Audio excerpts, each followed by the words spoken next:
Rosa Martinez had seen many things during her 3 years of cleaning the Torres Industries building, but nothing had prepared her for what happened that Tuesday night in October. The sound of expensive leather shoes hitting marble floors echoed through the empty lobby as she pushed her cleaning cart toward the elevators.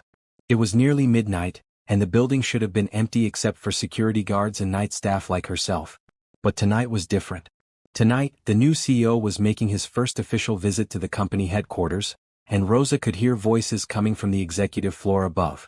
She had read about Gabriel Torres in the company newsletter, a 35-year-old billionaire who had bought the struggling tech company 6 months ago. The employees whispered about him in the break rooms, calling him cold and distant, a man who spoke little during meetings and seemed to prefer numbers over people. Rosa continued mopping the marble floors, her worn sneakers squeaking softly against the wet surface.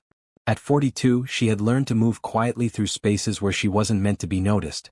Her dark hair was pulled back in a neat bun beneath her cleaning company cap, and her uniform, a simple navy blue polo shirt and black pants, marked her as invisible to most people who worked in this gleaming tower of glass and steel. The elevator doors opened with a soft ding, and Rosa looked up to see several men in expensive suits stepping out. She recognized the company executives from their photos in the lobby: Director Peterson, CFO Williams, and Head of Operations Richardson. Behind them walked a tall, lean man with olive skin and dark hair that looked like he had been running his hands through it. This had to be Gabriel Torres. Rosa quickly moved her cart to the side, making herself small against the wall as the group passed. She had learned long ago that rich men didn't like to be reminded that someone had to clean up after them. But as they walked by, she noticed something odd about the CEO. His breathing seemed labored, and his face had a grayish tint that reminded her of her late husband during his heart problems. The group stopped near the reception desk, their voices carrying clearly in the empty lobby. CEO Torres was trying to speak, but his words came out in broken, stuttered Spanish words that made Rosa's blood run cold. "Me duele, el pecho, no puedo, respirar bien?" he gasped, his hand clutching his chest. Rosa watched in growing alarm as the other executives looked confused and frustrated. Peterson was checking his watch impatiently while Richardson kept asking, "What is he saying? Can anyone understand what he's saying?" Gabriel Torres stumbled slightly, reaching out to steady himself against the marble reception desk. His breathing was becoming more rapid and shallow, and Rosa could see sweat beading on his forehead despite the cool air conditioning. He continued speaking in Spanish, his voice growing more urgent. "Dolor en el brazo izquierdo, Mario? Por favor ayuda?" The executives exchanged worried glances, but none of them moved to help. They seemed more concerned about the inconvenience than the fact that their new CEO appeared to be having a medical emergency. Peterson pulled out his phone and started dialing, but Rosa could hear him asking for the company lawyer rather than emergency services.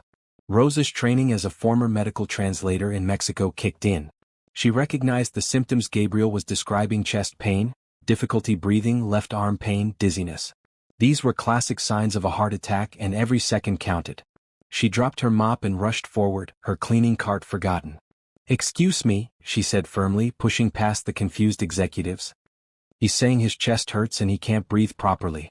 He has pain in his left arm and feels dizzy. We need to call 911 right now." The executives stared at her in shock. Peterson's mouth fell open as he lowered his phone. "What did you just say?" Rosa knelt beside Gabriel, who had now slid down to sit on the floor, his back against the reception desk. His eyes were wide with panic, and he was still speaking in rapid Spanish. Rosa took his hand gently and spoke to him in his native language. "Tranquilo, señor Torres. Entiendo lo que está diciendo. Vamos a conseguir ayuda," she said softly. "Calm down, Mr. Torres. I understand what you're saying. We're going to get help."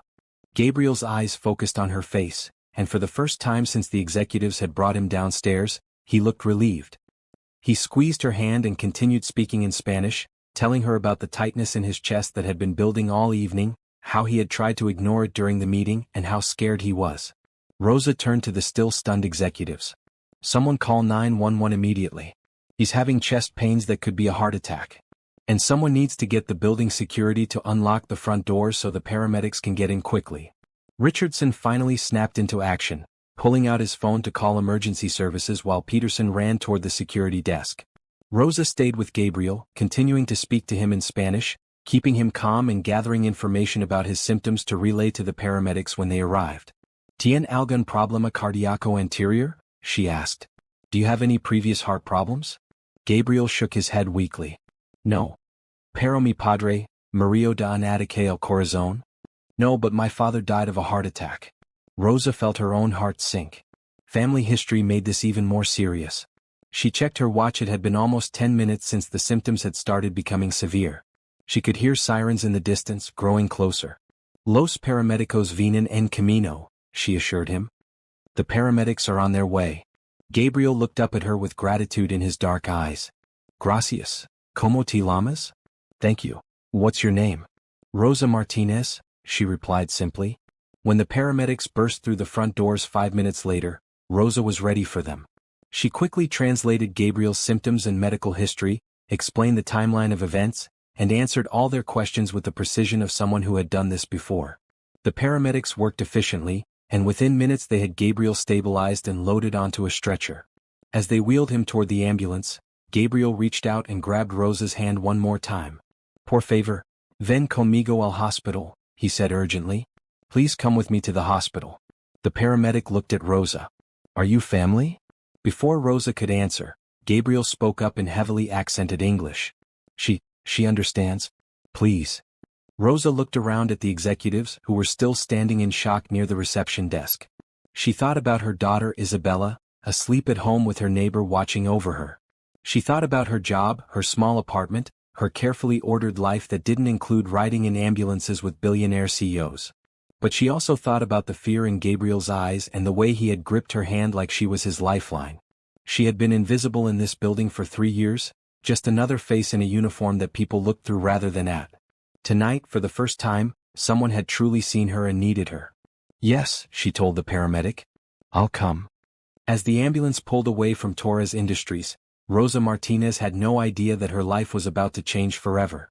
All she knew was that a man was in trouble, and she was the only person in that marble lobby who had understood his cries for help.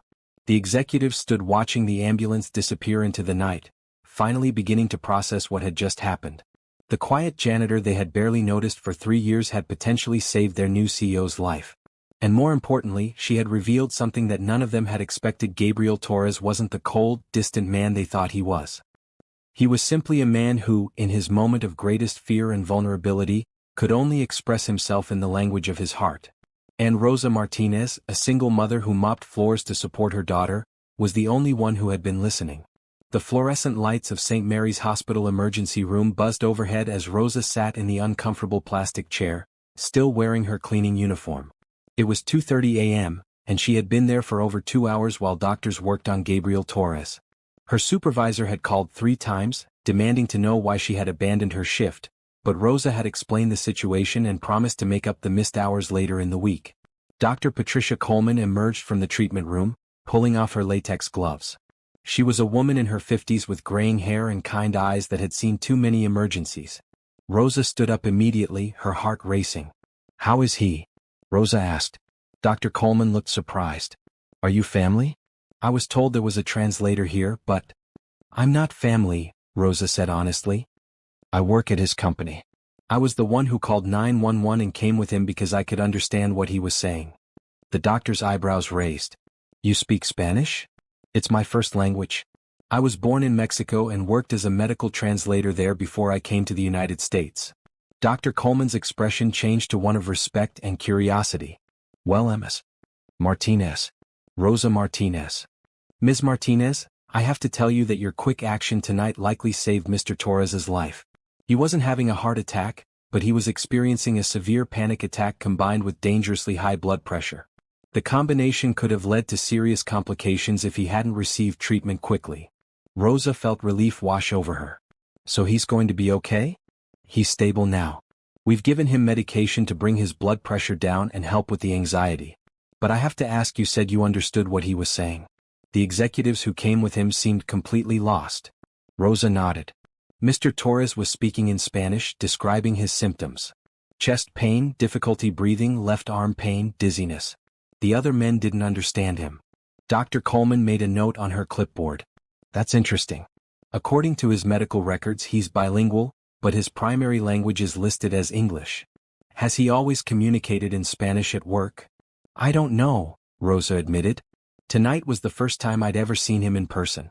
But when he was scared and in pain, Spanish was what came naturally to him. That's actually quite common, Dr. Coleman explained. During times of extreme stress or medical emergencies, people often revert to their first language, even if they're fluent in others.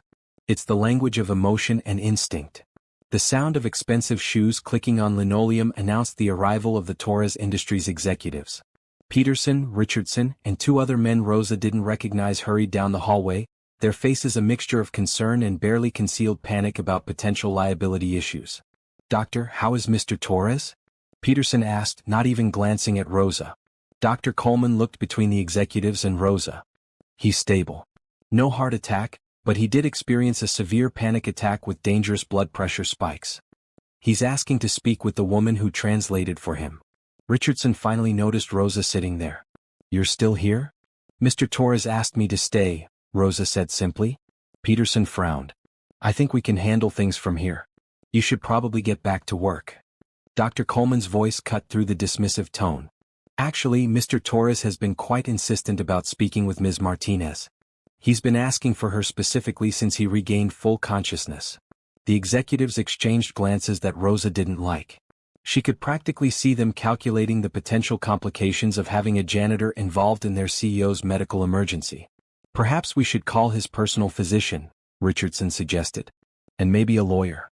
"What he needs right now is rest and minimal stress," Dr. Coleman said firmly. "And he's specifically requested to speak with the person who helped him. Unless there's some reason why that would be a problem." Rosa stood up. "If Mr. Torres wants to see me, I'll go. If not, I'll leave. But I'm not going anywhere just because it makes you uncomfortable." Peterson's face reddened. "Now listen here, you can't just—" "Gentlemen," Dr. Coleman interrupted, "I suggest you lower your voices. This is a hospital, and your CEO is recovering from a medical emergency. Ms. Martinez acted professionally and potentially saved his life tonight. I think the appropriate response is gratitude, not territorial behavior." Before anyone could respond, a nurse approached the group. "Dr. Coleman? Mr. Torres is awake and asking for the lady who speaks Spanish.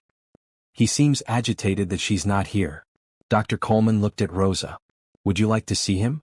You're under no obligation, but it might help his recovery if he can thank you personally." Rosa nodded. "Yes, I'd like to make sure he's okay."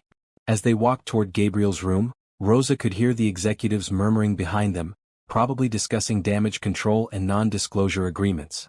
She pushed their voices out of her mind and focused on what mattered, checking on someone who had been scared and vulnerable. Gabriel Torres looked smaller in the hospital bed, dressed in a pale blue hospital gown instead of his expensive suit. And 4-drip was attached to his arm, and monitors beeped softly beside him. But his eyes were alert when Rosa entered the room, and his face lit up with relief when he saw her. "Rosa," he said, and she was surprised to hear him use her first name. "Gracias por cuidarte." "Thank you for staying." "Cómo se siente?" she asked. "How are you feeling?" "Mejor gracias a ti." "Better thanks to you." Dr. Coleman watched the exchange with interest. "Mr. Torres, I'm going to step out and give you a few minutes to talk. Your vital signs are stable, but I want you to rest. We'll keep you for observation until morning." After the doctor left, Gabriel looked at Rosa seriously. "I need to apologize for what happened tonight. And I need to thank you properly." Rosa pulled the visitor's chair closer to his bed. "There's nothing to apologize for. You were sick and scared. It's normal to speak in your most comfortable language when you're in distress." Gabriel's eyes widened slightly. "You understand that? Most people think I should always speak English since I live here now." "Language is more than just words," Rosa said gently. "It's how we express our deepest feelings. When my husband was dying, he only spoke Spanish for the last 3 days, even though he had lived in the United States for 15 years. Gabriel was quiet for a moment. "I didn't know that anyone at the company spoke Spanish. How long have you worked there?" 3 years. I cleaned the building at night." 3 years, Gabriel repeated thoughtfully. "And no one ever thought to mention that we had a bilingual employee?" Rosa shrugged. "I'm just the janitor. People don't usually ask janitors about their language skills." Gabriel's expression darkened. "That's going to change." Before Rosa could ask what he meant, there was a knock on the door. Peterson poked his head in, looking uncomfortable. "Mr. Torres? Sorry to interrupt, but we need to discuss some things about tonight's incident. Legal wants to know about confidentiality agreements and—" "Get out," Gabriel said quietly. Peterson blinked. "Excuse me?" "I said get out." Ms. Martinez and I are having a conversation. When we're finished, I'll speak with you. Until then, please wait in the hallway."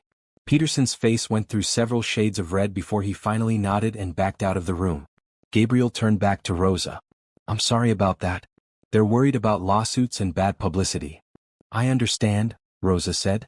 "They don't know me. They're probably worried I'll sell my story to the newspapers or something." "Will you?" Rosa looked at him with genuine surprise. "Of course not. What happened tonight was private. You were scared and sick, and I helped because that's what anyone should do." Gabriel studied her face for a long moment. "You really mean that?" "Yes." "Rosa, can I ask you something personal?" She nodded. "You said you were a medical translator in Mexico. What brought you to the United States? And why are you working as a janitor instead of using your translation skills?" Rosa was quiet for a moment, considering how much to share. Something about Gabriel's genuine curiosity and the vulnerability she had seen in him tonight made her want to be honest. "I came here 8 years ago with my husband and daughter. My husband had family in Texas and we thought there would be more opportunities. I had trouble getting my Mexican credentials recognized here, and my English wasn't good enough then for medical translation. My husband got sick shortly after we arrived, cancer, and the medical bills were enormous. I took the first job I could find that had health insurance." "And after your husband died?" "I had a daughter to support and bills to pay. Night cleaning pays better than day shifts because fewer people want to do it. I've been taking English classes when I can, but between work and raising Isabella, there hasn't been much time." Gabriel was quiet for a long time. Finally he said, "How old is your daughter?" 15. She's a sophomore in high school. Very smart. She wants to be a doctor. She gets that from her mother, I think." Rosa felt her cheeks warm. "She gets it from both of us. Her father was a teacher in Mexico."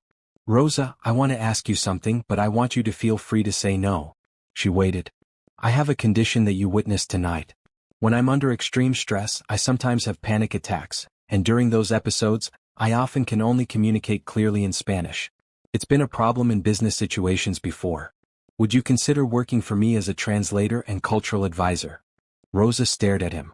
"I don't understand. I'm offering you a job. A real job using your skills and education. You would help me navigate situations where my condition might interfere with communication, and you would also help the company better serve our Spanish-speaking clients and employees." Rosa's mind raced. This was the kind of opportunity she had dreamed about for 8 years. But it seemed too good to be true, too much like a fairy tale. "Mr. Torres, I appreciate the offer, but I think you're still recovering from tonight. Maybe you should think about this when you're feeling better." Gabriel smiled, the first real smile she had seen from him. "Rosa, I've been thinking clearly since the moment you took my hand in that lobby and spoke to me in Spanish. You didn't just translate my words.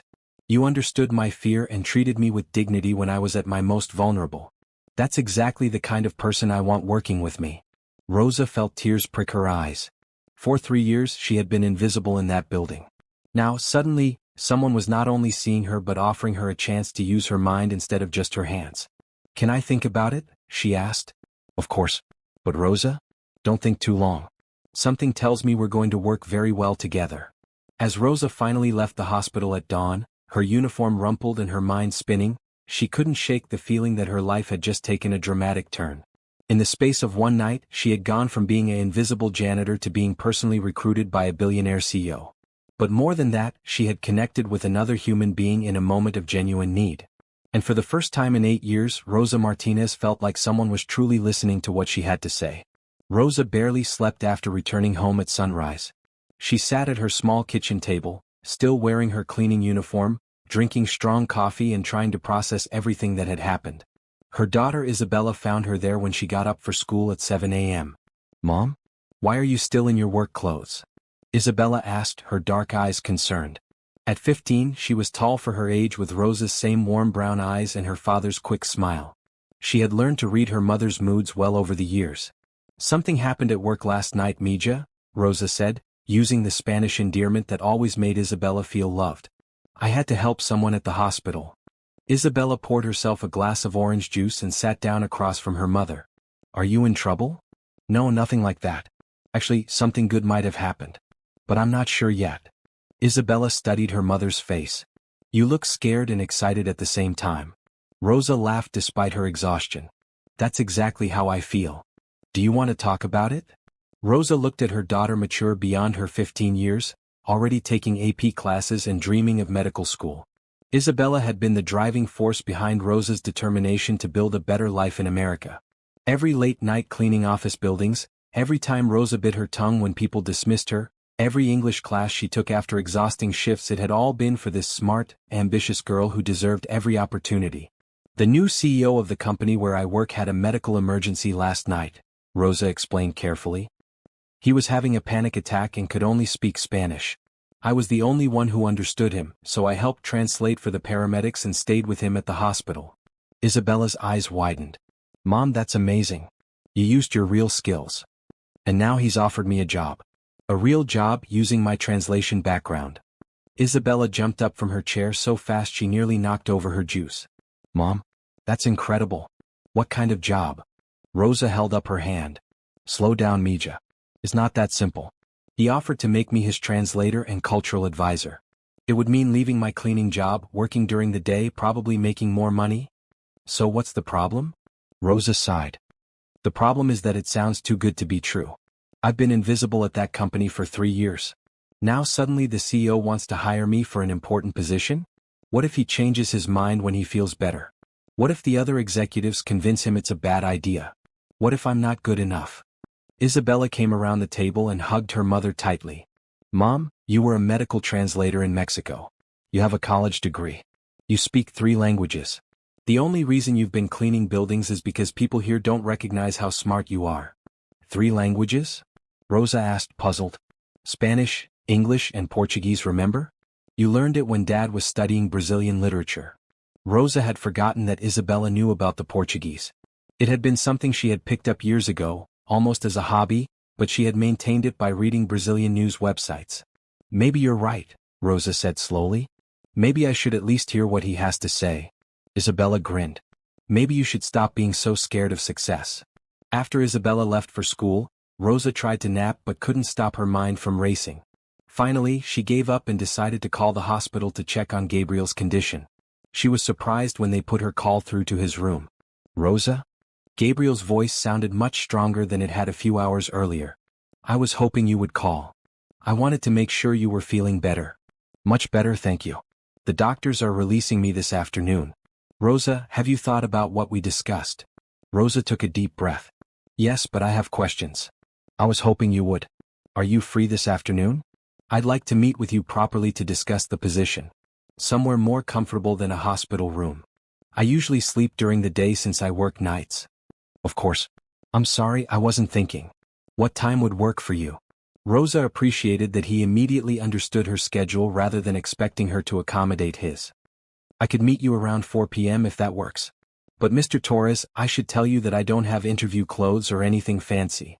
Rosa, after last night, I think we can skip the formal interview process. Just come as you are. Do you know the Riverside Cafe on Main Street? It's quiet there in the afternoon. Rosa knew the place, a small, family-owned restaurant where she sometimes took Isabella for birthday dinners. It was the kind of place where people actually talked to each other instead of staring at their phones. I'll be there at 4, she promised. Rosa spent the rest of the morning researching Gabriel Torres online. What she found surprised her. Despite his wealth and business success, there was very little personal information about him. The articles focused on his business acumen and the companies he had bought and improved, but there were almost no photos of him at social events or quotes about his personal life. What did come through was his reputation for being intensely private and somewhat awkward in social situations. Several business journalists mentioned that he preferred written communication to verbal presentations and that he rarely gave interviews. Rosa began to understand that his panic attacks might be part of a larger pattern of anxiety around public interaction. At 3:45 p.m., Rosa walked into the Riverside Cafe wearing her best pair of jeans and a simple blue blouse. She had debated whether to dress up but decided that if Gabriel wanted to work with her, he should know who she really was. Gabriel was already there, sitting in a corner booth and looking much more composed than he had the night before. He was wearing khakis and a simple white button-down shirt, expensive clothes, but not the intimidating suit from the evening before. When he saw Rosa, he stood up and smiled. "Thank you for coming," he said as she slid into the booth across from him. "Thank you for offering to meet somewhere comfortable," Rosa replied. "Hospitals aren't the best place for important conversations." Gabriel laughed. "No, they're not. Rosa, before we talk about the job, I want to explain something about what happened last night. Rosa nodded and waited. I have generalized anxiety disorder, Gabriel said quietly. It's something I've dealt with since I was a teenager. Usually, I manage it well with medication and therapy. But sometimes, especially when I'm under a lot of stress, I have panic attacks. Rosa appreciated his honesty. That must be difficult, especially in business situations. It is. And here's the part that's really embarrassing: when I have severe attacks, I often lose my ability to communicate clearly in English. It's like my brain reverts to Spanish, which is the language I grew up speaking at home with my grandmother. That's not embarrassing, Rosa said firmly. That's normal. When people are in distress, they reach for what feels most comfortable and familiar. Gabriel looked relieved. Most people don't understand that. They see it as a weakness or assume I'm not really fluent in English. How long have you been dealing with this? The anxiety? Since I was 16. The language switching during attacks. It started about 5 years ago after my grandmother died. She was the person who raised me, and Spanish was the language we used to talk about important things. Rosa felt a pang of sympathy. I'm sorry about your grandmother. Thank you. The point is, last night wasn't the first time this has happened in a business context. But it was the first time someone understood what I was saying and treated me with dignity instead of panic or frustration. Rosa was beginning to understand why this job offer was so important to Gabriel. It wasn't just about having a translator, it was about having someone who understood that his condition didn't make him weak or incompetent. Gabriel, can I ask you something? Of course. Why me? I mean, I'm grateful for the opportunity, but you could hire a professional translator with credentials and experience. Gabriel was quiet for a moment, stirring his coffee. Rosa, do you know what happened after you left the hospital this morning? She shook her head. I had 3 different executives suggest that we make you sign a non-disclosure agreement.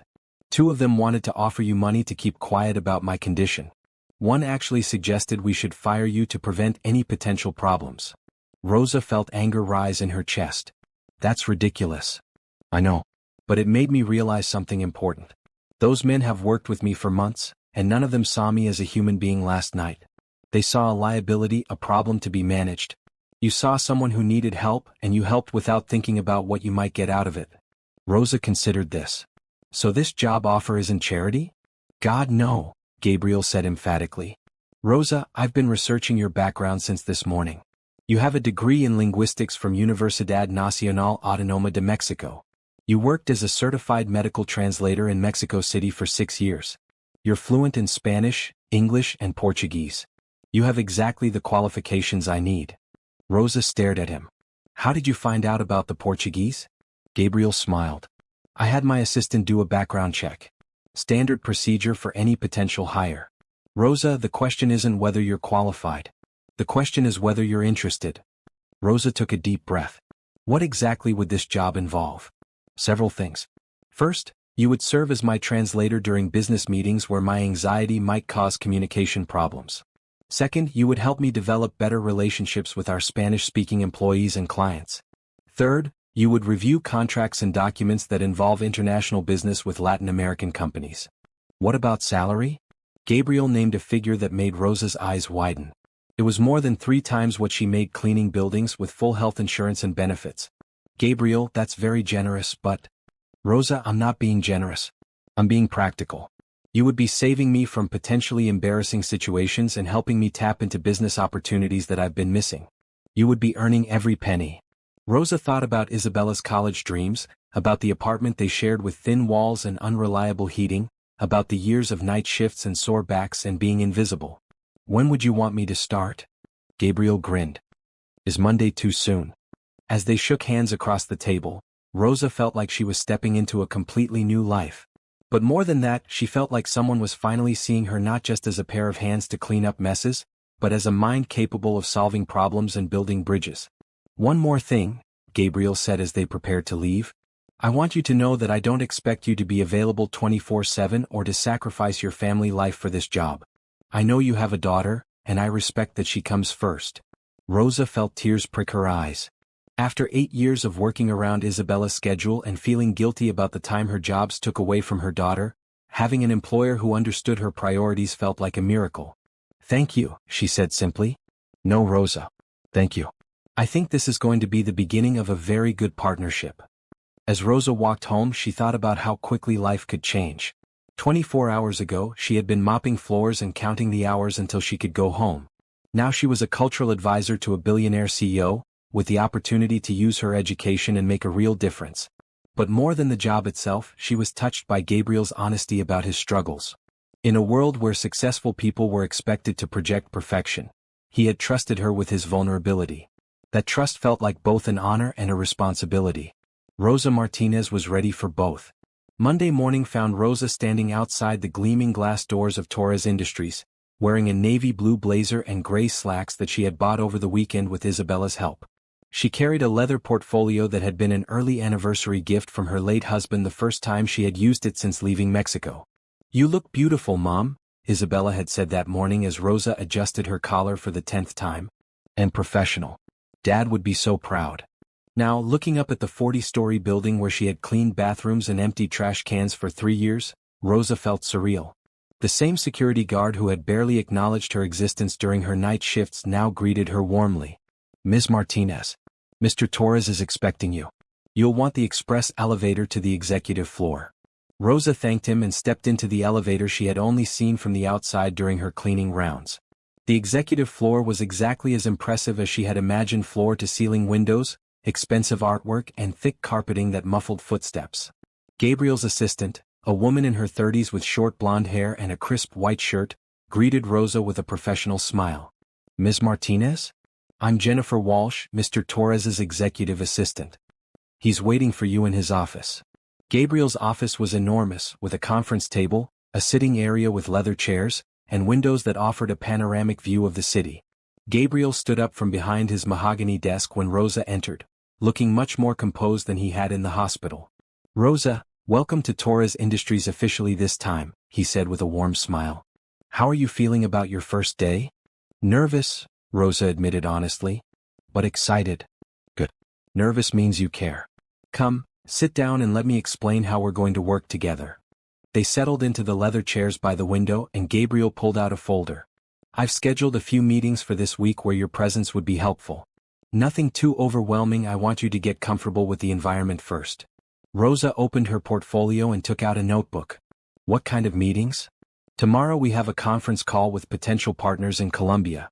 Thursday, there's a presentation to the board about expanding our services to Spanish-speaking communities. And Friday, I'm meeting with the head of human resources about improving our employee relations with our Latino staff." Rosa nodded, making notes.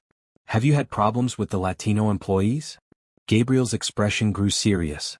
"I think we have, but no one has been honest with me about it. The previous ownership didn't prioritize diversity or inclusion. I suspect there are issues that haven't been addressed." "What makes you think that?" "Several things. We have about 30% Latino employees, but almost all of them are in maintenance, food service, or entry-level positions.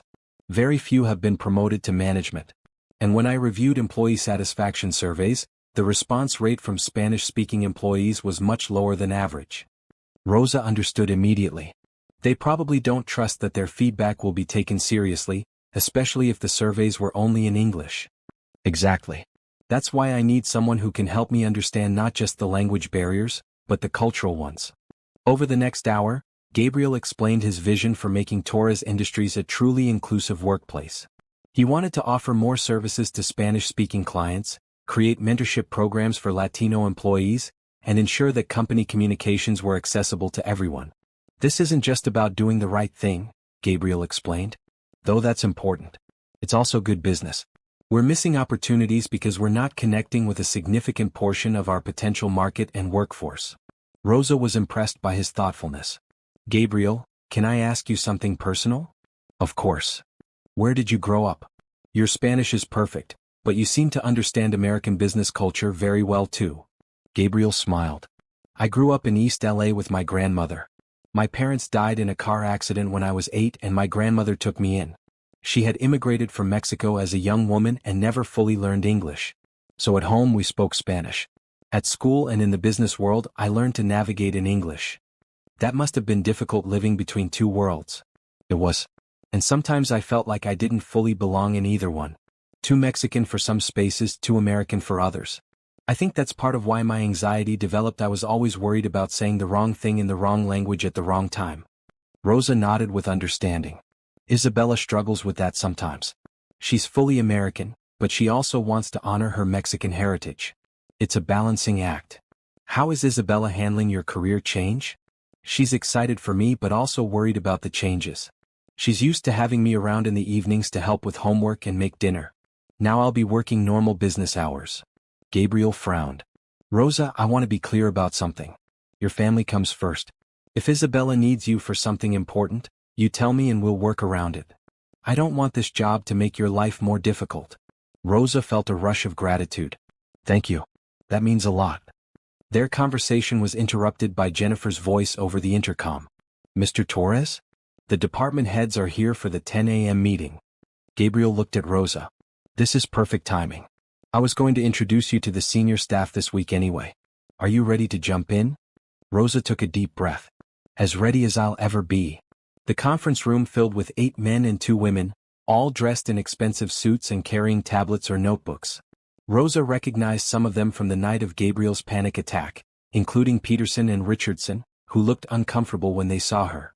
Everyone, I'd like you to meet Rosa Martinez, our new Director of Cultural Affairs and Translation Services, Gabriel announced. Rosa noticed the surprised glances and barely concealed skepticism from several people. She kept her expression professional and confident. Rosa will be working closely with me on several initiatives, Gabriel continued. She'll be helping us better serve our Spanish-speaking clients and employees, and she'll be providing translation services for international business opportunities. Peterson cleared his throat. Gabriel, I thought we were going to discuss this position more thoroughly before making any announcements. Gabriel's voice remained calm, but Rosa could hear steel underneath. I don't recall needing approval for my hiring decisions, Jim. Rosa is highly qualified for this position. Of course, Richardson interjected quickly. We're just surprised by the speed of the decision. Rosa decided to speak up. I understand your concerns. This is an unusual situation. If you have questions about my qualifications or experience, I'm happy to address them. The head of marketing, a woman named Diana Foster, leaned forward. What's your background in corporate communications? I have a degree in linguistics and 6 years of experience as a medical translator in Mexico, Rosa replied confidently. I'm fluent in Spanish, English, and Portuguese. I've also been observing this company's operations for 3 years from a unique perspective. What perspective is that? Foster asked. Rosa smiled. The perspective of someone who was invisible. I cleaned this building for 3 years. I heard conversations, observed interactions, and noticed patterns that people in management positions might miss. The room was completely quiet. Rosa continued. For example, did you know that the Latino maintenance staff have been asking for better safety training in Spanish for over a year? Or that several Spanish-speaking clients have complained that your customer service representatives can't help them effectively? Gabriel looked impressed. How do you know about the client complaints? I clean the customer service offices. I've seen the complaint forms that get filed under language barrier issues. They pile up, but no one seemed to be addressing them. Foster exchanged glances with the head of customer service. We weren't aware those complaints were piling up. That's exactly the kind of issue Rosa will help us identify and solve, Gabriel said. She'll be my eyes and ears for problems we've been missing. Over the next hour, Rosa answered questions about her experience and outlined her initial observations about areas where the company could improve its service to Spanish-speaking stakeholders. She was surprised by how confident she felt these were problems she had been thinking about for years, and finally someone was asking for her solutions. When the meeting ended, several of the executives approached Rosa individually to continue the conversation. Diana Foster was particularly interested in Rosa's ideas for reaching Spanish-speaking customers. I have to admit I was skeptical at first, Foster said quietly. But you clearly understand both the challenges and the opportunities we're facing. As the conference room emptied, Gabriel and Rosa were left alone. How do you feel? Gabriel asked. Terrified and exhilarated, Rosa admitted. I kept waiting for someone to figure out that I don't belong here. Rosa, you just demonstrated more insight into this company's problems than most of these people have shown in months of meetings. You absolutely belong here. Rosa felt tears prick her eyes. It's just hard to believe that my opinion actually matters to people. Gabriel's expression grew serious. Rosa, I want you to understand something.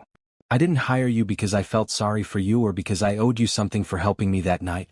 I hired you because you're exactly what this company needs. Thank you for saying that. I'm not just saying it. I'm counting on it.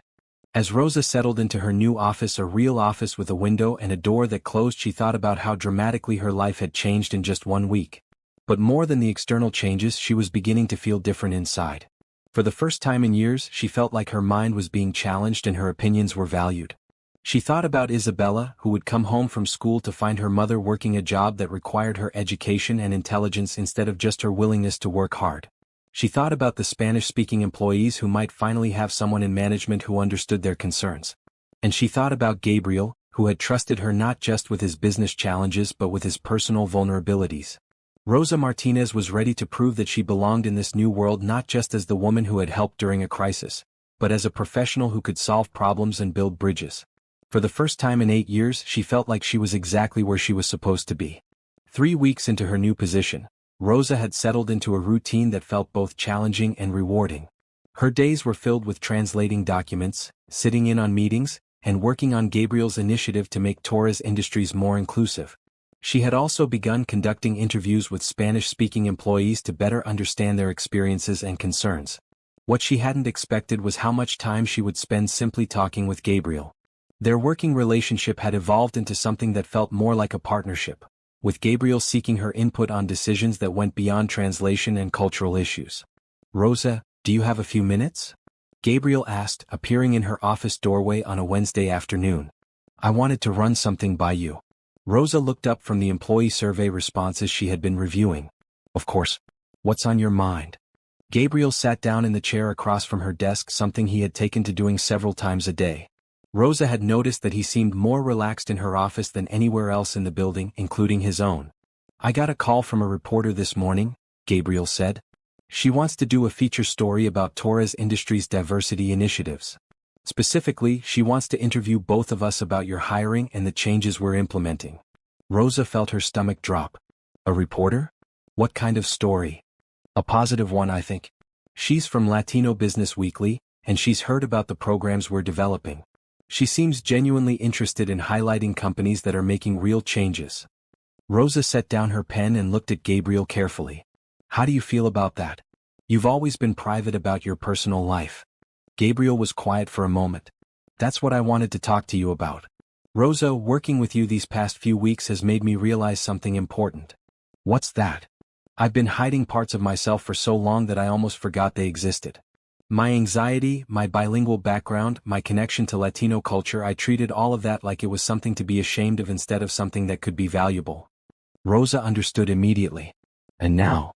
Now I think maybe it's time to stop hiding. If I'm asking our Latino employees to trust me with their concerns, maybe I need to be honest about who I am." Rosa leaned back in her chair, considering. "Gabriel, you don't owe anyone your personal story. You have a right to privacy." "I know. But Rosa, do you remember what you said to me in the hospital? About language being how we express our deepest feelings?" She nodded. "You've helped me realize that I've been living my whole life trying to separate my professional self from my personal self. But they're not separate. The anxiety that makes me switch to Spanish isn't a weakness, it's part of who I am. And the cultural understanding I gained from growing up with my grandmother isn't irrelevant to business, it's actually an asset." Rosa smiled. "So you want to do the interview?" "I want to do it with you. I think our story, how we met, how we're working together, what we're trying to accomplish could inspire other companies to make similar changes." Rosa felt a flutter of nervousness. "I've never been interviewed by a reporter before." "Neither have I, really. We can figure it out together." There was something in Gabriel's voice when he said, "together," that made Rosa look at him more closely. Over the past 3 weeks, she had noticed small changes in how he interacted with her. He smiled more often, asked about Isabella regularly, and seemed to seek out opportunities to spend time in her office even when there wasn't a specific business reason. Rosa had been trying not to read too much into it. Gabriel was her boss, and she couldn't afford to misinterpret professional kindness as something more personal. But sometimes she caught him looking at her in a way that made her heart race. "Okay," Rosa said finally. "Let's do the interview. But I want to prepare thoroughly. If we're going to represent the company and the Latino community, we need to do it right." Gabriel's face lit up. "Thank you, Rosa. I really think this could make a difference. When does she want to meet with us?" "Friday afternoon, if that works for you." Rosa nodded, then remembered something. "Gabriel, can I ask you a favor?" "Anything." Isabella has a school presentation next Tuesday about career opportunities in business. Would you consider coming to speak to her class? She's been so excited about my new job, and she's been asking questions about what you do as a CEO. Gabriel looked surprised and pleased. You want me to speak to high school students? Only if you're comfortable with it. Isabella's teacher is always looking for professionals to talk to the kids about different career paths. Most of the students are from working-class families, and they don't often get to meet people in executive positions. I'd be honored, Gabriel said immediately. What should I talk about? Just be yourself. Talk about your path to success, the challenges you've faced, what you've learned. These kids need to see that success is possible even if you don't start with advantages. Gabriel was quiet for a moment. Rosa, can I tell you something? Of course. I haven't talked to high school students since I was in high school myself. I'm a little nervous. Rosa laughed. You run a multi-million-dollar company, Gabriel. I think you can handle a room full of teenagers. Multi-million-dollar companies don't ask unexpected questions or judge you for being awkward.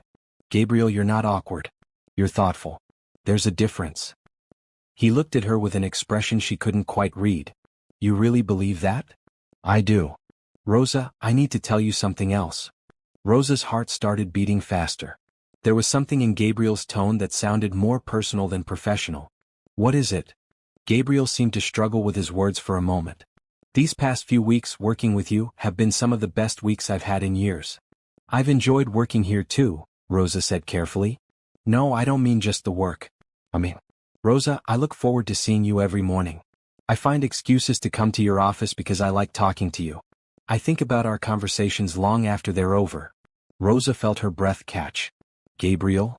I know this is complicated, he continued quickly. I know I'm your boss and that makes this difficult. But I also know that I haven't felt this comfortable with another person in years. You see me not just the CEO version of me but the actual me. The anxious, bilingual, sometimes awkward me. And you don't seem to mind any of it. Rosa looked at him carefully. I don't mind any of it because those things are part of what makes you who you are. But Gabriel, you're right that this is complicated. I know. And I don't want to put you in an uncomfortable position or make you feel like your job depends on how you respond to this. Rosa took a deep breath. Can I be honest with you? Gabriel nodded. I've been trying very hard not to develop feelings for you because I was afraid of exactly this situation. But the truth is I like you too. Not just as my boss but as a person. You're kind and intelligent and thoughtful. And yes, I see you, all of you, and I like what I see. Gabriel's face broke into a smile that transformed his entire appearance.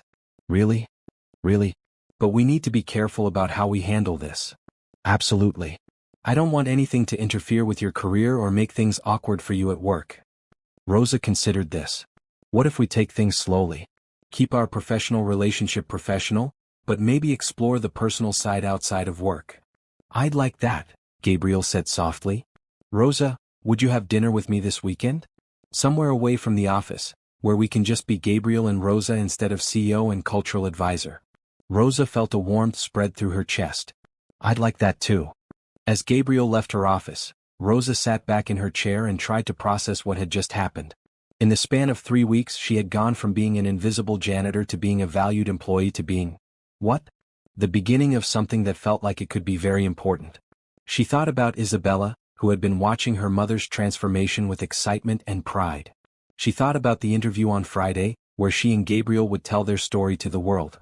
And she thought about dinner this weekend, where they would explore the possibility of writing a new story together. Rosa Martinez had spent 8 years feeling invisible and overlooked. Now suddenly she felt seen and valued in ways she had never imagined possible. The scared, vulnerable man who had collapsed in the lobby 3 weeks ago had become someone who made her feel like the most interesting person in any room. For the first time since her husband's death, Rosa was beginning to believe that love might be possible again. And for the first time in years, Gabriel Torres was discovering that vulnerability could be a strength rather than a weakness. They were both about to learn that the best partnerships in business and in life were built on the foundation of truly understanding each other. Saturday evening found Rosa standing in front of her bedroom mirror, trying on her third outfit. Isabella sat on the bed, offering commentary on each choice. The blue dress is too formal, Isabella said, shaking her head. This isn't a business meeting, Mom. It's a date. Rosa looked at her daughter in the mirror's reflection. It's dinner? I'm not sure it's officially a date. Isabella rolled her eyes with teenage wisdom. Mom, when your boss asks you to dinner, somewhere away from the office where you can just be Gabriel and Rosa, that's definitely a date. Rosa sat down next to her daughter, suddenly feeling nervous. Mija, what if this is a mistake? What if it makes things weird at work? Isabella took her mother's hands. Mom, do you like him? Yes. Does he treat you with respect? Yes. Does he make you happy? Rosa thought about how Gabriel's face lit up when she walked into a room, how he asked thoughtful questions about her opinions, how he had never once made her feel like her background was something to be ashamed of. Yes, he does. Then stop overthinking it, Isabella said firmly. You deserve to be happy. Dad would want you to be happy. Rosa felt tears prick her eyes. Isabella rarely mentioned her father directly, but when she did, it was always with this kind of mature wisdom that reminded Rosa how much her daughter had grown up since losing her dad. When did you get so smart? Rosa asked. I learned from the best, Isabella replied, hugging her mother. Now put on the green dress. It makes your eyes look beautiful. An hour later, Rosa sat across from Gabriel at a small Italian restaurant in a part of town neither of them frequented. He had chosen well. It was intimate without being overly romantic, busy enough to provide privacy but quiet enough for conversation. You look beautiful, Gabriel said as they settled into their booth. Rosa felt herself blush. Thank you. You clean up pretty well yourself. Gabriel was wearing dark jeans and a gray sweater instead of his usual business attire. The casual clothes made him look younger and more relaxed. It feels strange being out of the office together, Gabriel admitted. Good strange but strange. I know what you mean. All week I've been thinking of you as my boss first and Gabriel second. Tonight I'm trying to reverse that. Gabriel smiled. How's it working so far? Pretty well. Although I have to admit I'm nervous. About what? Rosa considered how much to share. Gabriel, I haven't been on a date since my husband died. I'm not sure I remember how to do this. Gabriel reached across the table and touched her hand gently. Rosa, there are no rules here. Let's just talk and get to know each other outside of work. Rosa felt some of her tension ease. Okay. What do you want to know? Everything, Gabriel said simply. Tell me about your life before Torres Industries. Tell me about your husband, your daughter, what brought you to the United States. Rosa took a sip of wine and began to talk. She told Gabriel about meeting Carlos at university in Mexico City, where she was studying linguistics and he was pursuing his teaching degree. She described their courtship, long conversations about literature and social justice, shared dreams of making a difference in the world.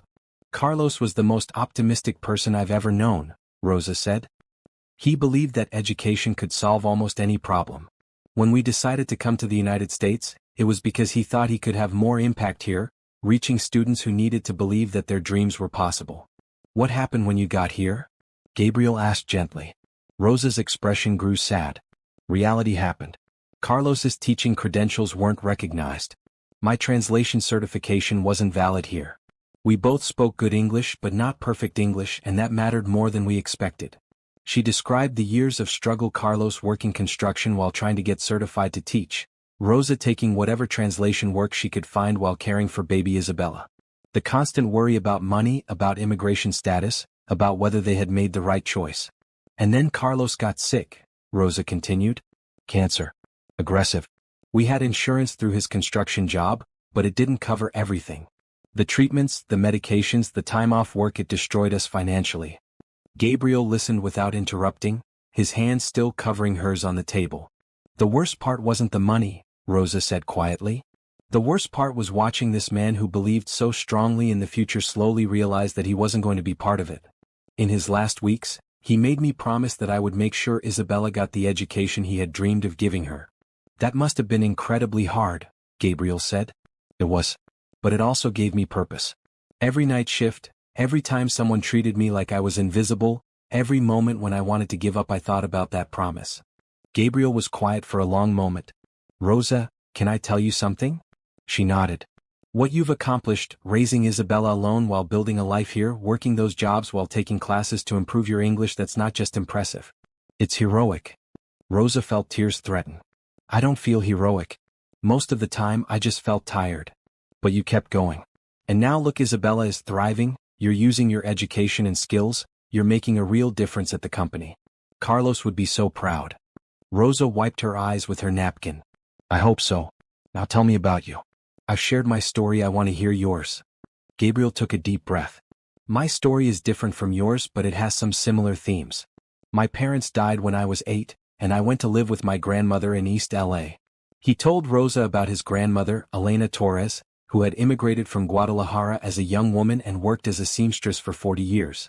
She had raised 3 children on her own after her husband died, and then taken in Gabriel when tragedy struck again. Abuela Elena spoke very little English, Gabriel explained. She understood it better than she could speak it, but at home, everything was in Spanish. She taught me to read using Mexican newspapers and to do math by helping her balance her sewing budget. She sounds wonderful, Rosa said. She was. She was also fierce about education. She worked extra hours to pay for tutoring to help me with English. She made sure I understood that school was my ticket to a better life. Gabriel described his struggle to navigate between 2 worlds: the Spanish-speaking world of his grandmother's house, where he was loved and understood, and the English-speaking world of school and business, where he learned to succeed but never felt completely comfortable. I started having anxiety attacks in high school, Gabriel admitted. The pressure to be perfect in English, to never let my accent show, to prove that I belonged in advanced classes, it was overwhelming. Is that when the language switching started? Rosa asked. No, that came later. In high school and college I just pushed through the anxiety. I thought I could control it if I worked hard enough. Gabriel explained how he had built his first company in his 20s, driven by a combination of ambition and the need to prove himself. Success had come quickly, but so had the pressure to maintain it. The language switching started about 5 years ago, Gabriel continued. I was in a board meeting, presenting a deal that would make or break the company. Suddenly, I couldn't remember the English word for opportunity. I kept saying, opportunidad, and getting frustrated with myself. The other board members thought I was having some kind of breakdown. Rosa squeezed his hand. That must have been terrifying. It was. I realized that all those years of pushing down my anxiety and my bilingual identity had created this weird psychological split. Under stress, my brain would revert to Spanish because that was the language of safety and comfort. Have you gotten help for it? Gabriel nodded. Therapy, medication, stress management techniques. It's much better now than it was 5 years ago. But Rosa, meeting you has helped more than anything else. How so? Gabriel looked directly into her eyes. Because you're the first person who has made me feel like being bilingual is an asset rather than a problem. You've helped me realize that I don't have to choose between being Gabriel the successful businessman and Gabriel the grandson who learned about life from his Mexican grandmother. I can be both. Rosa felt her heart swell. You should be both. Those parts of you aren't contradictory, they're complementary. That's exactly what I mean, Gabriel said softly. You see connections where I saw conflicts. They talked until the restaurant began closing around them, sharing stories about their childhoods, their dreams, their fears. Rosa learned that Gabriel painted in his spare time abstract pieces that he had never shown anyone. Gabriel learned that Rosa wrote poetry in Spanish, verses about memory and hope that she kept in a notebook beside her bed. As Gabriel walked Rosa to her car, she felt like she was floating. The nervous energy from earlier had been replaced by a warm contentment that she hadn't experienced in years. Rosa, Gabriel said as they reached her car, I want you to know that tonight has been one of the best evenings I've had in years. For me too, Rosa replied honestly. Gabriel stepped closer and Rosa could see the question in his eyes. She answered by rising on her toes to meet him halfway. Their first kiss was gentle and tentative, a question asked and answered softly. When they broke apart, Gabriel rested his forehead against hers. Is this really happening? He asked. I think it is, Rosa whispered. As Rosa drove home, she thought about the conversation she would have with Isabella, about the interview they would give on Friday, about the future that suddenly seemed full of possibilities she had never dared to imagine. For 8 years, Rosa had lived her life in survival mode, focused entirely on providing for her daughter and honoring her husband's memory. Tonight, for the first time, she had allowed herself to think about what she wanted for herself. And what she wanted, she realized, was sitting across from her in that restaurant, listening to her stories with complete attention, making her feel like the most interesting person in the world. Rosa Martinez was finally ready to stop just surviving and start truly living again. Monday morning brought a new energy to Torres Industries, though Rosa wasn't sure if it was just her imagination or if everyone could somehow sense that something had shifted over the weekend. She arrived at the office 30 minutes early, wanting to settle into her routine before seeing Gabriel. Good morning, Rosa, Jennifer Walsh greeted her with a knowing smile. Mr. Torres is already in his office. He asked me to let him know when you arrived. Rosa felt her cheeks warm slightly. Thank you, Jennifer. As Rosa settled at her desk, she tried to focus on the employee survey responses she needed to review before the weekly department meeting. But her concentration was broken by the memory of Saturday night's dinner and the gentle kiss goodnight that had left her feeling like a teenager again. A soft knock on her door made her look up. Gabriel stood in the doorway, holding 2 cups of coffee and wearing a smile that made her heart skip. "Good morning," he said, stepping into her office and closing the door behind him. "I brought you coffee from that place on 5th Street that you mentioned liking." "Thank you," Rosa said, accepting the cup gratefully. That was thoughtful. Gabriel sat down in the chair across from her desk, the same chair where they had had their conversation on Wednesday, but everything felt different now. "How are you feeling about Friday's interview?" Gabriel asked, though his eyes suggested he was asking about more than just professional matters. "Nervous but ready," Rosa replied. "I spent yesterday afternoon preparing talking points about the diversity initiatives." "Rosa, about Saturday night?" "Yes." Gabriel leaned forward slightly. "I want to make sure you're comfortable with how we handle this at work. I don't want anyone to think your position here has anything to do with our personal relationship." Rosa had been thinking about the same thing. "I agree. At work we're colleagues. Professional, respectful, focused on the business." "And after work?" Rosa smiled. "After work, we're Gabriel and Rosa, figuring out what this is between us." Gabriel's expression relaxed. "I can live with that arrangement." Their conversation was interrupted by Jennifer's voice over the intercom. "Mr. Torres? The department heads are gathering for the weekly meeting." Gabriel stood up, immediately shifting into professional mode. "Are you ready for this, Ms. Martinez?" "Ready, Mr. Torres," Rosa replied with a slight smile. The weekly department meeting had become one of Rosa's favorite parts of her job. It was where she could share insights from her employee interviews and suggest concrete improvements to company policies. Over the past month, she had established herself as someone who brought valuable perspectives to the table. "Rosa, what did you learn from last week's interviews?" Gabriel asked as the meeting began. Rosa opened her folder and referred to her notes. "I spoke with 8 employees from different departments. The main themes were consistent with previous weeks. People appreciate the company's recent efforts to be more inclusive, but they want to see more Latino employees in management positions." Peterson, who had been skeptical of Rosa's role from the beginning, leaned back in his chair. "That's all well and good, but we can't just promote people because of their ethnicity. We have to consider qualifications." Rosa had expected this response. "You're absolutely right, Mr. Peterson. But what I'm hearing is that there are qualified Latino employees who feel like they've been overlooked for advancement opportunities. For example, Maria Santos in accounting has been with the company for 6 years and has consistently excellent performance reviews, but she's never been considered for the senior accountant position." Diana Foster, the head of marketing, looked interested. "What does Maria think is holding her back?" "She feels like she's not taken seriously in meetings because of her accent, and she's never been included in the informal networking that seems to lead to promotions, the after-work drinks and golf outings where business relationships are built." Gabriel made a note. "That's exactly the kind of barrier we need to address. Diana, can you work with Rosa to develop some strategies for more inclusive networking opportunities?" "Absolutely," Foster replied. "Rosa, I'd like to schedule some time with you this week to discuss ideas." Richardson, the head of operations, had been listening thoughtfully. "Rosa, are you hearing similar concerns from other departments?" "Yes, but each department has slightly different issues. In customer service, the Spanish-speaking representatives feel like they're only valued for their language skills but aren't considered for advancement into other areas. In maintenance, several employees have mentioned that safety training materials aren't always translated accurately, which creates real hazards." Gabriel frowned.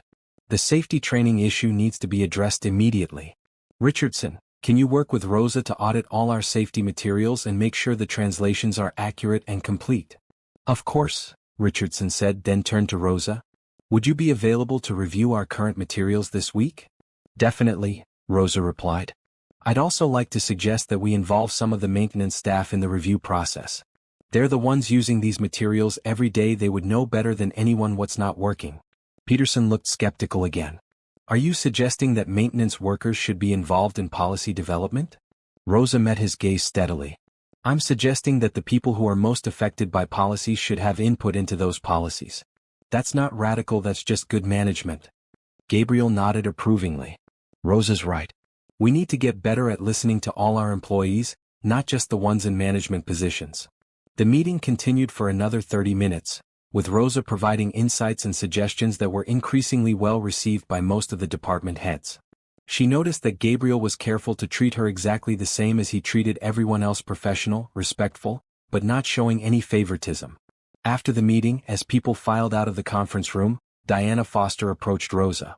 "I have to say, I was skeptical when Gabriel first announced your position," Foster admitted. "But you've really opened my eyes to issues I wasn't aware of. I'd like to pick your brain about some marketing strategies for reaching Spanish-speaking customers." "I'd be happy to help," Rosa replied. Peterson lingered behind as well, though his expression was less friendly. "Rosa, can I speak with you privately for a moment?" Rosa glanced at Gabriel, who was gathering his papers but clearly listening. "Of course." Peterson waited until the room was empty except for the three of them.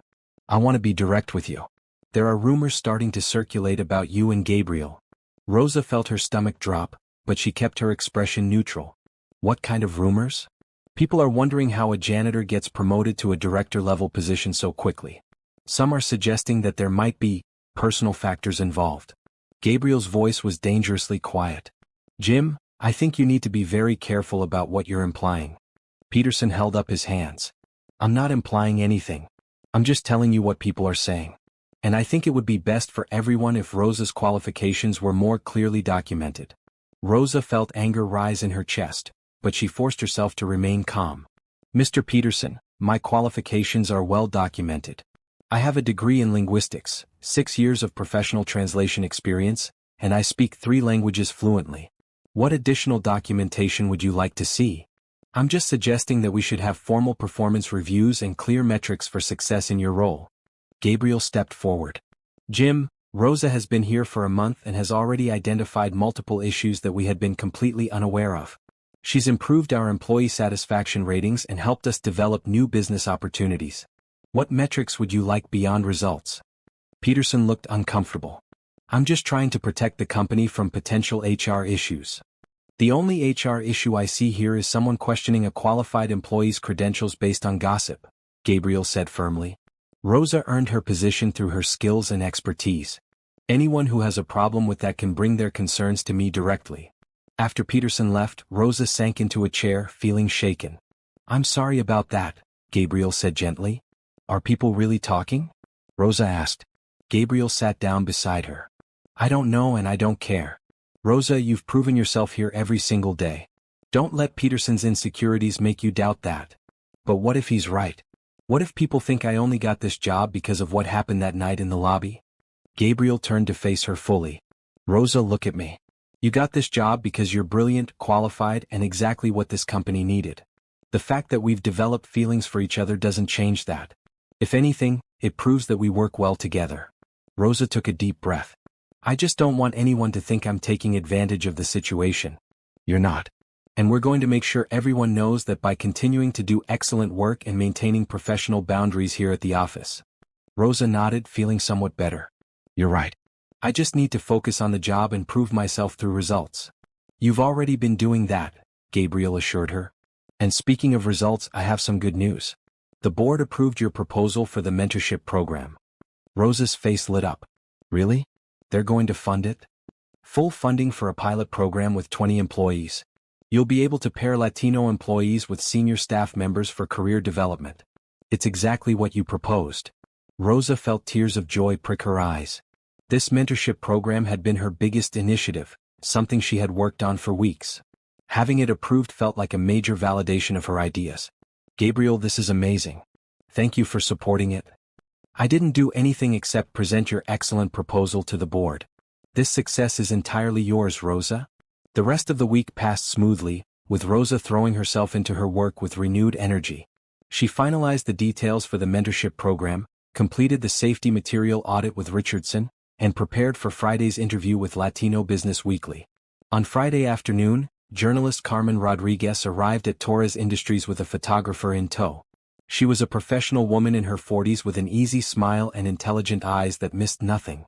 "Thank you both for agreeing to this interview," Carmen said as they settled in Gabriel's office.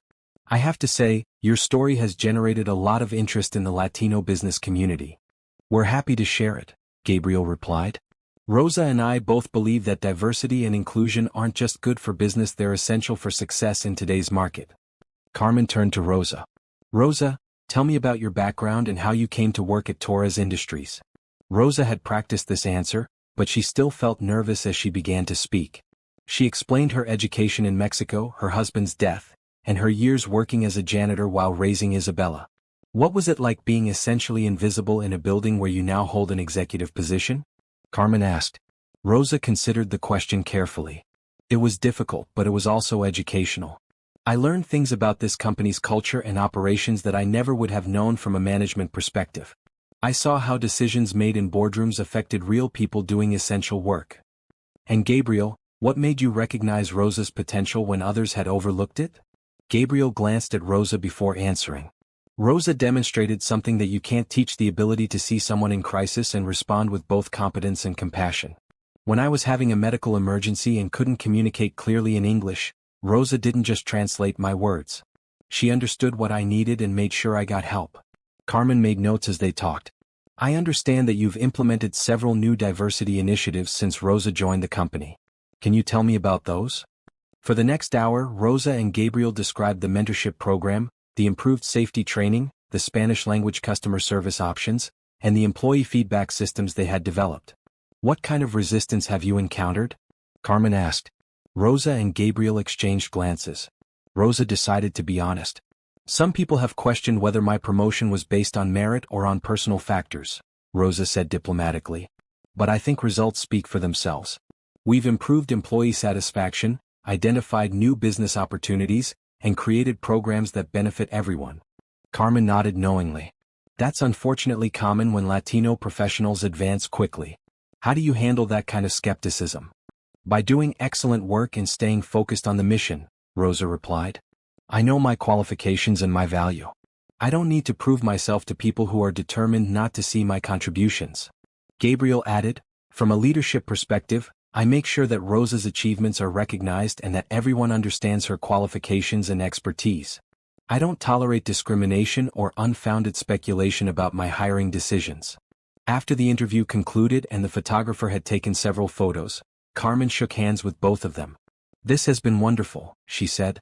Your story is going to inspire a lot of people. When can we expect to see the article? It should be published in next month's issue, Carmen replied. I'll make sure you both get advance copies. That evening, Rosa and Gabriel had dinner at the same Italian restaurant where they had shared their first official date. This time, Rosa felt more relaxed and confident. How do you think the interview went? Rosa asked as they shared a bottle of wine. I think it went perfectly, Gabriel replied. You were articulate, professional, and inspiring. People are going to read that article and realize what I realized that first night, that you're exactly the kind of leader our community needs more of. Rosa smiled. I have to admit, I'm proud of what we've accomplished in just a month. We make a good team, Gabriel said, reaching across the table to take her hand. We do, Rosa agreed. Both professionally and personally. Gabriel lifted his wine glass. To partnerships that work on every level. Rosa clinked her glass against his. To understanding each other completely. As they left the restaurant, Rosa reflected on how much her life had changed since that night in October when she had rushed to help a man in distress. She had gone from being invisible to being valued, from surviving to thriving, from being alone to being part of something beautiful and meaningful. Peterson's comments earlier in the week had stung, but they had also reminded Rosa of something important: she didn't need anyone else's validation to know her worth. She had proven herself through her work, her ideas, and her results. And Gabriel had proven himself too, not just as a successful businessman, but as someone who saw value in people that others overlooked, who understood that strength could come from vulnerability, and who believed that the best partnerships were built on mutual respect and understanding. Rosa Martinez was no longer the invisible janitor mopping floors in a building where no one knew her name. She was a professional making a real difference in people's lives, a woman falling in love with someone who truly saw her, and a mother showing her daughter that dreams could come true with hard work and the courage to believe in yourself. The scared, lonely woman who had worked night shifts for 3 years was still part of who she was. But now she was also Rosa Martinez, Director of Cultural Affairs, partner to Gabriel Torres, and someone who was finally fully visible. 2 months after the Latino Business Weekly article was published, Rosa's life had settled into a rhythm that felt both exciting and comfortable. The article had generated significant positive attention for Torres Industries, leading to new partnerships with Latino-owned businesses and improved community relations. More importantly for Rosa, it had established her credibility within the company and the broader business community. Her mentorship program was exceeding all expectations, with the first group of participants already showing improved job satisfaction and clearer career advancement paths. 3 of the program participants had been promoted to supervisory roles, including Maria Santos, who was now the senior accountant Rosa had known she could become. "Mom, you're humming again," Isabella observed one morning as Rosa prepared breakfast. At 16, Isabella had grown even more perceptive and was clearly enjoying watching her mother's transformation. "Am I?" Rosa asked, though she knew she had been doing it more often lately. "You've been humming every morning for weeks. And you smile more. And you actually look forward to going to work instead of just accepting it." Rosa sat down across from her daughter with her coffee. "Are you okay with all the changes, Mija? I know my schedule is different now and Gabriel has been around more." Isabella rolled her eyes affectionately. "Mom, I love seeing you happy. And Gabriel is great, he actually listens when I talk about school and college plans. Plus, he's been helping me with my AP Spanish literature essays." This was true. Gabriel had become a regular presence in their lives over the past 2 months, joining them for dinner at least twice a week and always showing genuine interest in Isabella's education and goals. Rosa had been touched by how naturally he had accepted the package deal of dating a single mother. "Speaking of college plans," Rosa said carefully, "I got a call from the guidance counselor yesterday. She wants to meet with us about scholarship opportunities." Isabella's eyes lit up. "Really? What kind of scholarships?"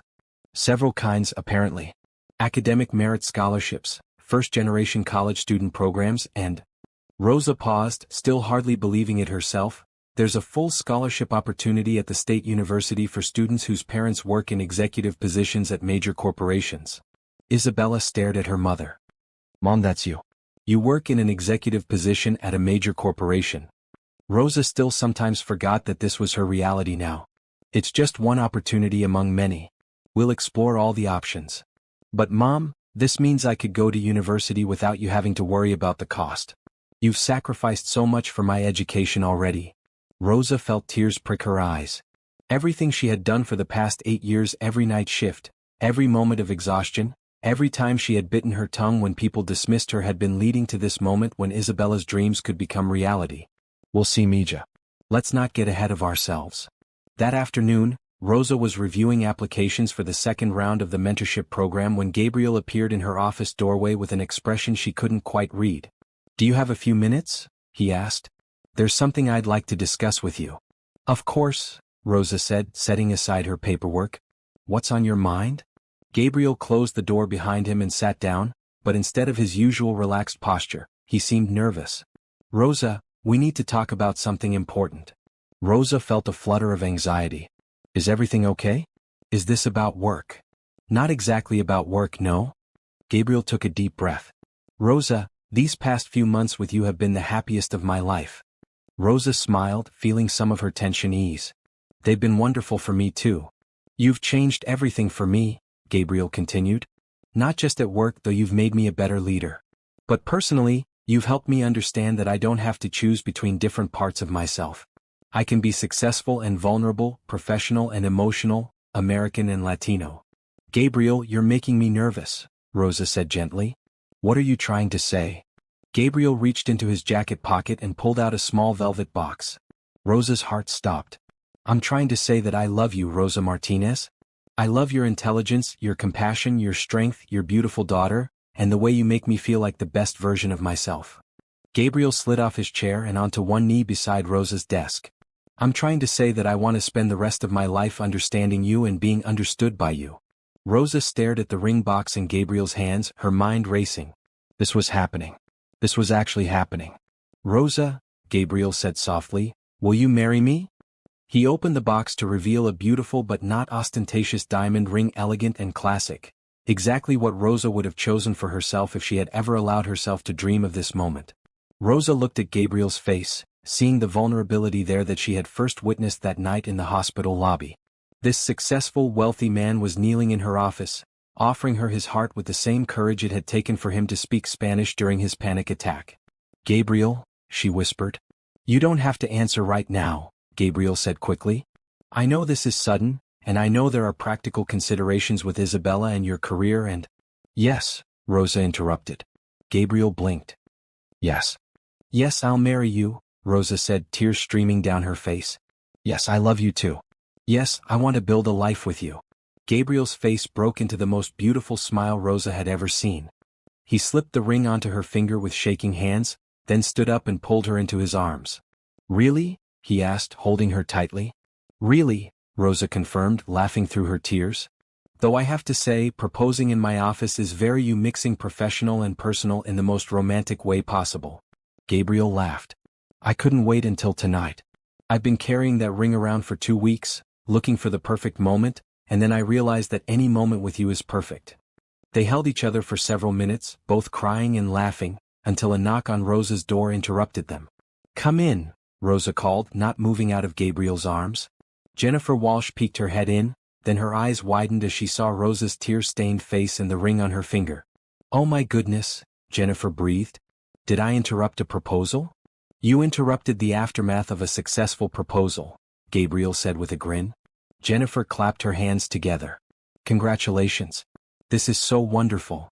Jennifer, Gabriel said, could you please clear my schedule for the rest of the afternoon? Rosa and I have some celebrating to do. And some talking, Rosa added. We need to discuss how to handle this professionally. Already thinking like a CEO's wife, Gabriel teased. The word wife sent a thrill through Rosa that she hadn't expected. Wife. She was going to be someone's wife again. But more than that, she was going to be Gabriel's wife partner, equal, the person he turned to in moments of crisis and joy. What are you thinking about? Gabriel asked, studying her expression. I'm thinking about how different my life is now compared to a year ago, Rosa said. I'm thinking about Isabella's college opportunities and the programs we're building at work and the article next month that's going to feature our engagement. Gabriel looked concerned. Are you having second thoughts? Is this all too much too fast? Rosa stood on her toes and kissed him softly. I'm not having second thoughts. I'm just amazed by how much life can change when you're brave enough to help someone who needs it. You saved me that night, Gabriel said seriously. In more ways than you know. You saved me too, Rosa replied. You saw me when I felt invisible. You valued my mind when I thought I was only good for manual labor. You gave me back my sense of worth and purpose. We saved each other, Gabriel said. And now we get to build something beautiful together. Rosa thought about Isabella's excitement when she heard the news, about the wedding they would plan, about the family they were creating. She thought about the scared, lonely woman who had worked night shifts and worried constantly about the future. That woman was still part of her, but she was no longer defined by fear and survival. Rosa Martinez was now defined by love and possibility and the courage to reach for dreams she had thought were beyond her reach. When do you want to get married? Rosa asked. Tomorrow? Gabriel suggested hopefully. Rosa laughed. I think Isabella might have something to say about that. She's been planning my hypothetical wedding since she was 12. Then we'll plan the wedding that Isabella dreams of for the mother who deserves everything beautiful in the world. As they left the office together that afternoon, Rosa's hand in Gabriel's, she felt like she was walking into a future that exceeded every dream she had ever dared to have. The invisible janitor had become visible, valued, and deeply loved. But more than that, she had learned that the best love stories weren't about being rescued or transformed by someone else. They were about two people seeing each other clearly, understanding each other completely, and choosing to build something better together than either could create alone. Rosa Martinez and Gabriel Torres were going to have that kind of love story. And it was just beginning. The engagement announcement in Latino Business Weekly generated even more attention than Rosa had expected. The article featured a photo of her and Gabriel at her desk, with Rosa's engagement ring clearly visible, alongside quotes about their partnership both professionally and personally. Power couple builds bridge between cultures, read the headline, and Rosa had to admit she was getting used to being called powerful instead of invisible. The response from the Torres Industries employees was overwhelmingly positive. Diana Foster had organized an impromptu celebration in the break room, and even Richardson had offered his congratulations with genuine warmth. The only person who seemed less than thrilled was Peterson, but Gabriel had made it clear that personal opinions about executive decisions weren't up for debate. I have news, Isabella announced one evening as Rosa and Gabriel prepared dinner together in Rosa's kitchen. This domestic routine had developed naturally over the past few months, with Gabriel spending most evenings at their apartment. What kind of news? Rosa asked, looking up from the vegetables she was chopping. Isabella held up an official-looking envelope. I got the scholarship. The full academic scholarship to the state university. Rosa dropped her knife and rushed to hug her daughter. Mija, that's incredible. I'm so proud of you. Gabriel beamed as he watched them celebrate. Isabella, this is amazing. Your hard work has paid off. Mom, this means you don't have to worry about college costs at all, Isabella said, tears in her eyes. You can focus on your new life with Gabriel without feeling guilty about money. Rosa felt overwhelmed by emotion. For 8 years, Isabella's education had been her primary financial concern. Now, suddenly, that burden was lifted just as she was beginning this new chapter of her life. We need to celebrate, Gabriel said. Dinner out? Anywhere you want to go. Isabella grinned. Actually, I have a request. Can we go to that fancy steakhouse where all the business people eat? I want to see Mom being treated like the important person she is. Rosa laughed. I'm not sure I'm ready for that level of fancy. You are, Gabriel and Isabella said simultaneously, making them all laugh. 2 hours later, Rosa found herself being seated at one of the best tables in the city's most exclusive restaurant. The maitre d' had recognized Gabriel immediately and made a point of addressing Rosa as Ms. Martinez, with the kind of respect she was still getting used to. You know what's funny? Rosa said as they waited for their appetizers. 6 months ago, I would have felt completely out of place here. Tonight, I feel like I belong. You do belong here, Gabriel said firmly. You belong anywhere you want to be. Isabella raised her water glass. I want to make a toast. To Mom, who taught me that hard work and determination can change your life. To Gabriel, who saw what everyone else missed and gave Mom the chance she deserved. And to new beginnings for all of us. They clinked glasses and Rosa felt a deep sense of contentment. Her daughter was secure in her future, her career was flourishing, and she was engaged to a man who loved and respected every part of who she was. Speaking of new beginnings, Gabriel said, I have something I want to discuss with both of you. Rosa and Isabella waited expectantly. Rosa, I know you love your apartment, and I don't want to pressure you to change anything that makes you comfortable. But I'd like to talk about living arrangements after we get married. Rosa had been wondering about this. Gabriel owned a beautiful house in an upscale neighborhood, while she and Isabella had their small but cozy apartment that had been home for 5 years. What did you have in mind? Rosa asked. I was thinking we could look for a new place together. Something that belongs to all three of us, not just me or just you. A fresh start for our new family. Isabella's eyes lit up. Really? We get to help choose. Of course, Gabriel said. Isabella, you're part of this family. Any decisions we make should work for all of us. Rosa felt her heart swell. Many men might have expected her to simply move into their existing life. Gabriel was proposing that they build a new life together from scratch. I love that idea, Rosa said. As long as it's not too extravagant. I want Isabella to remember that her values matter more than her address. Absolutely, Gabriel agreed. I'm thinking something comfortable and welcoming with a good school district and space for everyone to have privacy when they need it. Isabella grinned. And a big kitchen? Mom loves to cook and I want to learn. Definitely a big kitchen, Gabriel promised. Over the next few weeks, Rosa found herself living a life she had never imagined possible. She spent her days implementing new programs at Torres Industries, where her role had expanded to include community outreach and business development with Latino-owned companies. She spent her evenings house hunting with Gabriel and Isabella, looking at homes that would suit their blended family. What about this one? Isabella asked, pulling up a listing on her laptop. They were sitting in Rosa's living room on a Saturday morning, reviewing potential houses. Rosa looked at the photos of a 4-bedroom house with a large kitchen, a home office, and a backyard perfect for entertaining. It's beautiful, but isn't it too much? Gabriel shook his head. Rosa, you need to stop thinking like someone who's worried about deserving good things. You work hard, you contribute to our community, and you're building a successful career. You deserve a beautiful home. Besides, Mom, Isabella added, if you're going to be hosting business dinners and community events, you need space for that. Rosa was still adjusting to the idea that her personal life and professional life would include social obligations she had never considered. As Gabriel's wife, she would be expected to participate in charity events, business functions, and community leadership activities. Are you worried about the social aspects of being married to me? Gabriel asked perceptively. Rosa considered the question honestly. A little. I've never been a corporate wife. I don't know how to make small talk at fundraisers or charm potential business partners at dinner parties. Gabriel took her hand. Rosa, you've been charming people and building relationships your entire career. You just called it different things. When you interview employees and make them feel heard, that's relationship building. When you present program proposals to the board and get them approved, that's influencing people. When you help Spanish-speaking clients feel welcome at our company, that's hospitality. Isabella nodded enthusiastically. Mom, you're already doing all the things that corporate wives do. You're just doing them because they're part of your job and because you care about people. Rosa felt some of her anxiety ease.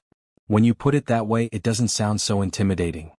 Plus, Gabriel added with a smile, I'll be right there with you, probably having anxiety attacks and reverting to Spanish whenever things get stressful. Rosa laughed. We'll be quite a pair. We already are quite a pair, Gabriel pointed out. And we work.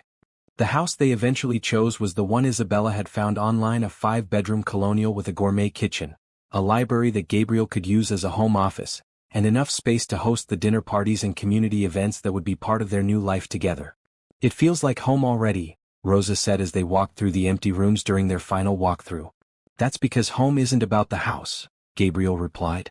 It's about the people you share it with. Isabella ran her hands along the kitchen counter. I can't wait to learn to cook in this kitchen. Mom, will you teach me to make Dad's favorite dishes? Rosa felt tears prick her eyes. Isabella rarely mentioned her father directly, but when she did, it was always with love and the understanding that Carlos would have wanted them to be happy. Of course, Mija. He would love knowing that his recipes are being passed down. Gabriel put his arms around both of them. I hope you know that I would never try to replace your father, Isabella. But I want you to know that I love you like you're my own daughter. Isabella hugged him tightly. I know. And I love you too. Dad would approve of you. You make Mom happy and you treat her like she's amazing. That's because she is amazing, Gabriel said, kissing the top of Rosa's head. As they drove home from the house, Rosa reflected on how much her life had changed in less than a year. She had gone from working night shifts as a janitor to being engaged to a CEO, from worrying about Isabella's college costs to house shopping in upscale neighborhoods, from feeling invisible to being featured in business magazines. But the most important change wasn't external. The most important change was internal. She now saw herself as someone deserving of love, respect, and success. She no longer apologized for taking up space or felt grateful just to be tolerated. She knew her worth and she expected others to recognize it too. What are you thinking about? Gabriel asked, noticing her thoughtful expression. I'm thinking about that night in the lobby when I first met you, Rosa said. Did you ever imagine it would lead to this? Gabriel considered the question. Honestly? No. I was just a scared man having a panic attack, grateful that someone understood what I was saying. But Rosa, looking back, I think maybe we were both ready for our lives to change. Maybe we were both waiting for someone who would really see us. Rosa squeezed his hand. Maybe we were both waiting for someone who would understand that being bilingual isn't a weakness, that having anxiety doesn't make you incompetent, that working as a janitor doesn't mean you're not intelligent. Maybe we were both waiting for someone who would love all our parts instead of asking us to hide the complicated ones, Gabriel added. Isabella, who had been listening from the back seat, smiled. Maybe you were both just waiting for the right person to come along and remind you how amazing you already were. Rosa Martinez was ready for her new beginning. She was ready to be Gabriel's wife, Isabella's mother, and a leader in her community. She was ready to use her voice, her skills, and her platform to make a difference in other people's lives. Most importantly, she was ready to stop being surprised by her own success and start expecting it. The invisible janitor was gone forever. In her place was a woman who knew exactly how much she was worth. 6 months later, on a perfect Saturday morning in May, Rosa stood in front of the full-length mirror in the bridal suite of the elegant hotel where she and Gabriel would be married in 2 hours. The wedding dress Isabella had helped her choose was simple but stunning ivory silk with delicate beading that caught the light as she moved. You look beautiful, Mom, Isabella said, adjusting Rosa's veil. At 17, Isabella had grown into a poised young woman who would be starting university in the fall. Dad would be so proud. Rosa felt tears threaten and blinked them back carefully. I hope so, Mija. I hope he knows how happy I am. Isabella took her mother's hands. Mom, I need to tell you something important. Rosa turned to face her daughter fully. What is it? I'm not sad that you're getting married again. I'm not worried that Gabriel is trying to replace Dad. I'm just grateful that you found someone who loves you the way you deserve to be loved. Rosa hugged Isabella tightly, careful not to wrinkle either of their dresses. You are the wisest person I know. A knock on the door interrupted them. Rosa? It's Diana. Diana Foster entered with Jennifer Walsh and Carmen Rodriguez, the journalist who had become a friend over the past year. They had volunteered to serve as Rosa's bridesmaids, a gesture that had touched Rosa deeply. The photographer wants a few more pictures, Jennifer said. And Gabriel sent this. She handed Rosa a small envelope with her name written in Gabriel's careful handwriting. Inside was a note in Spanish. Mi amor, en una hora más seremos marido y mujer. No puedo esperar comenzar esta nueva vida contigo. Te amo con todo mi corazón. Gabriel. My love, in one more hour we will be husband and wife. I can't wait to begin this new life with you. I love you with all my heart.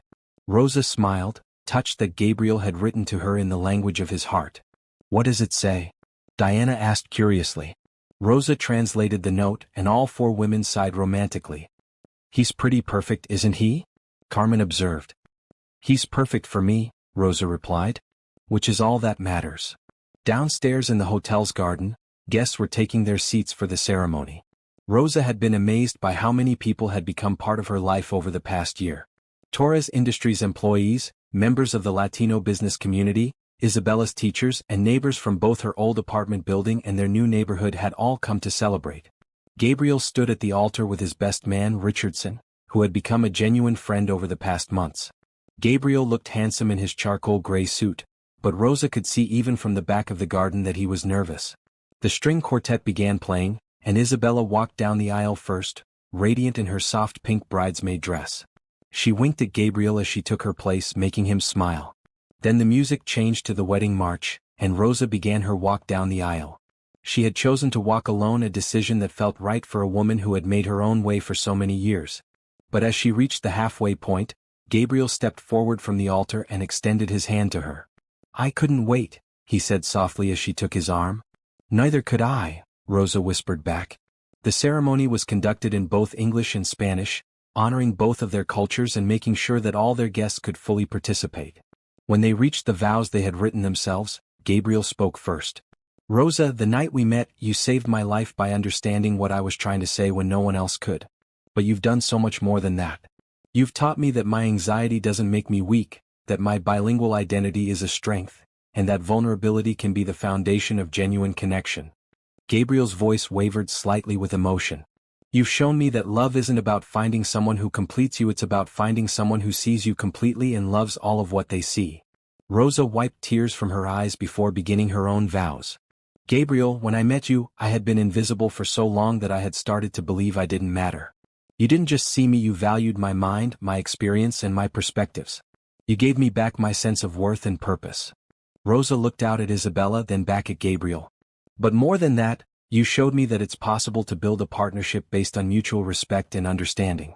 You've never asked me to be smaller or quieter or different. You've simply loved me exactly as I am.